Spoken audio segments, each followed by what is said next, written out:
Over the past 18 months, Starbucks has waged the most aggressive and illegal union-busting campaign in the modern history of our country. That union-busting campaign has been led by Howard Schultz, the multi-billionaire founder and director of Starbucks, who is with us this morning only under the threat of subpoena.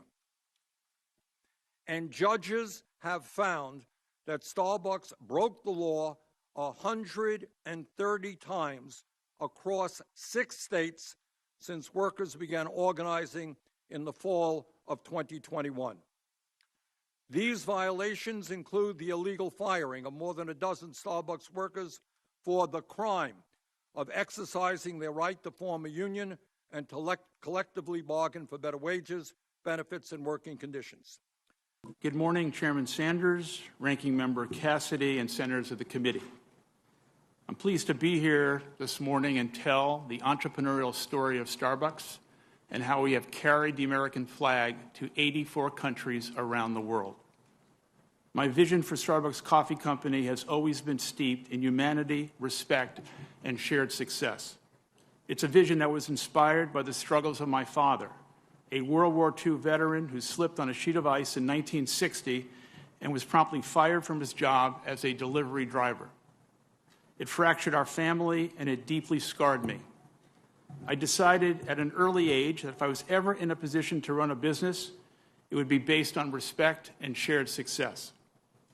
With my one-year term as Starbucks interim CEO having come to a close, I appear before you today with love and gratitude for what we have built at Starbucks over these last 40 years. The essential operating approach at Starbucks since 1987, when we had just 11 stores, has focused on values-based decisions. We've always believed that if we exceed the expectations of our people, they in turn will exceed the expectations of our customers. We call our employees partners. This is a very important point to share with the committee, because since 1991, we established shared ownership for every single person at Starbucks, full and part-time. Unprecedented. More than 30 years ago, before the company's IPO, Starbucks created 2 unprecedented benefits for our partners. It was the first of its kind in all of American business, never done before. Starbucks Beanstalk program, a stock equity program, and access to health care almost 25 years before the Affordable Care Act for full and part-time workers who work 20 hours a week. My written testimony has details on the benefits and opportunities we've created for our people over the past 40 years. This represents decades of work striving to build a different kind of company that lifts our customers and gives our partners a chance at a better life. According to Aon, one of the most respected benefits and HR consultancies in the country, this is their voice, not ours. There's literally no company in our competitive set of retail that offers higher value benefits than Starbucks in the United States. And Senators, we did this by building a direct relationship with our partners, built on trust and shared success, based on a 40-year track record of benefits and actions to create opportunity. Today, baristas in our stores earn on average $17.50. Respectfully, that's more than the minimum wage of every senator that's represented a state on this committee, including, respectfully, Chairman Sanders, where the minimum wage in Vermont is $13.18. We're at $17.50. With benefits and other income included, such as 100% paid college tuition, the first of its kind in American business, comprehensive health insurance, and Beanstalk equity, the average value approaches $27 an hour. And what I'm most proud of is today 63% of our retail managers started out as hourly baristas, underscoring the opportunity we provide for shared growth and success, and our employee retention is twice the industry average. Let me repeat. Employee retention at Starbucks is twice the industry average.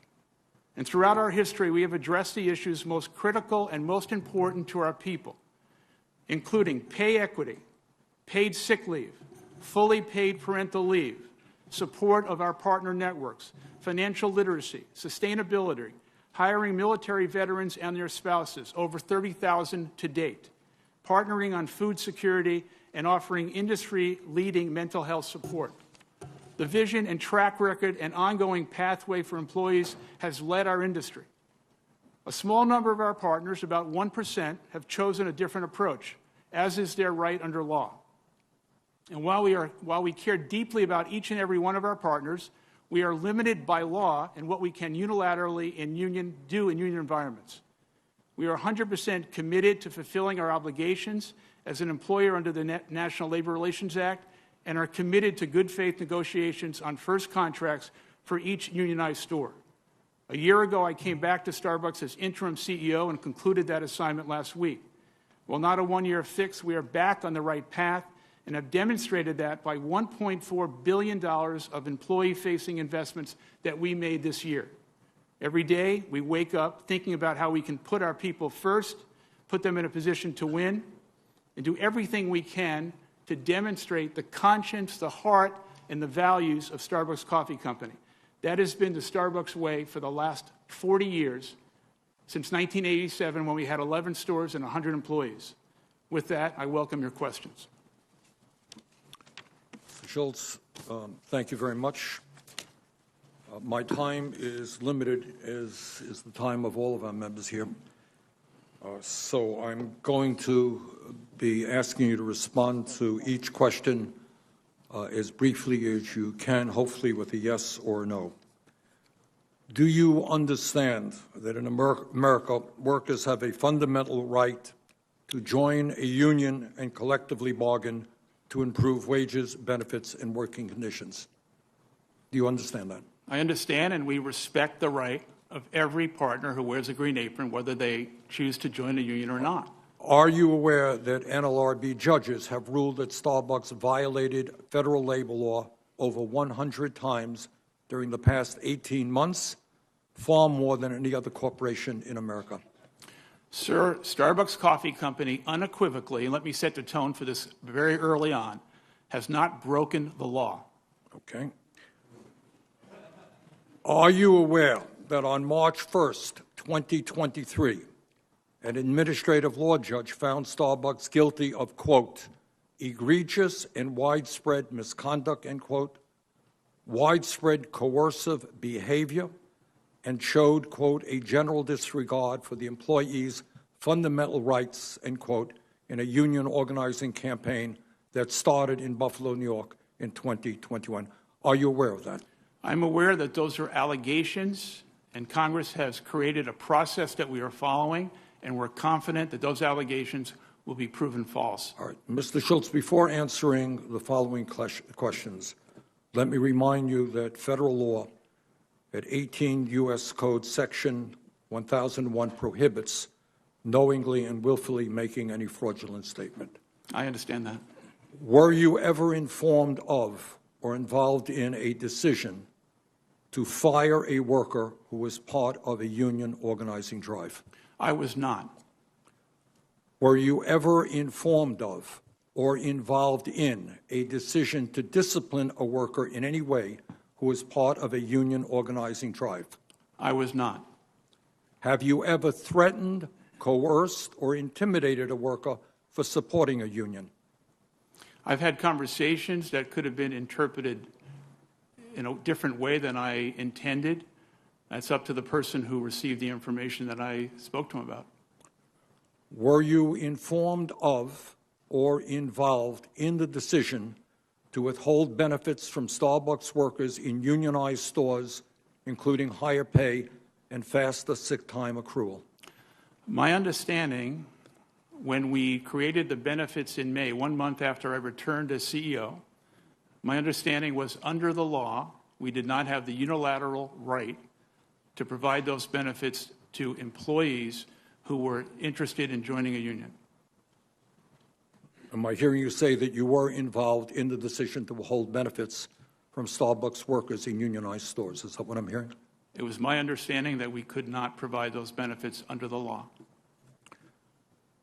Mr. Schultz, have you ever asked a Starbucks worker, quote, if you hate Starbucks so much, why don't you go work somewhere else? I'm glad you asked that question because I've read in the press that quote, and that's not exactly what I said. Can I tell the story? Do you mind?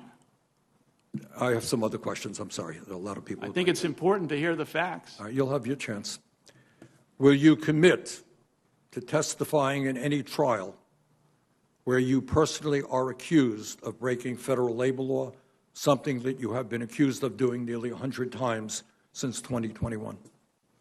Mr. Chairman, let me say under oath, these are allegations and Starbucks has not broken the law. Okay. Mr. Schultz, were you informed of or involved in the decision to close all Buffalo area stores in November 2021, just days before area union elections, in order for Starbucks employees to listen to you give a speech on why they should vote against forming a union, a meeting the NLRB has determined was a violation of the law? I think this is another area that I hope I get a chance to speak about. For the last 12 months, my involvement, my engagement, and my return to Starbucks has been primarily, I would say 95%, focused on the operations of our business, the customer, domestically and around the world. My involvement and engagement in union activities, despite this event today, has been de minimis. I was not involved in any issue of closing stores. Are you aware, Mr. Schultz, that an administrative law judge ordered you to record and distribute a video of yourself reading a notice to Starbucks employees about their rights under the National Labor Relations Act, how Starbucks violated those rights, and to assure that Starbucks will not infringe upon those rights in the future, and that this notice must be posted in all Starbucks stores and shared digitally to all of Starbucks employees? Are you prepared to read that notice? No, I am not, because Starbucks Coffee Company did not break the law. Under your leadership, Starbucks has repeatedly refused to bargain with any of the 7,000 workers in nearly 300 stores where workers have voted to represent themselves through a union. The first group of workers to win their election have been waiting more than 460 days to reach a first contract. Mr. Schultz, will you commit right now that within 14 days of this hearing, Starbucks will exchange proposals with the union, something it has refused to do for more than 450 days, so that meaningful progress can be made to bargain a first contract in good faith? Will you make that commitment?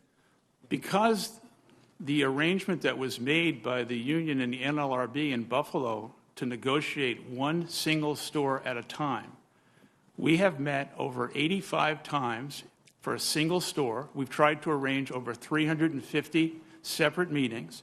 We've said publicly, and I say it here again, that we believe that face-to-face negotiations is the way to proceed. And the reason I want to make that point is that there have been safety issues in which Starbucks managers have been outed on social media. There are privacy issues. We don't want to do it on Zoom.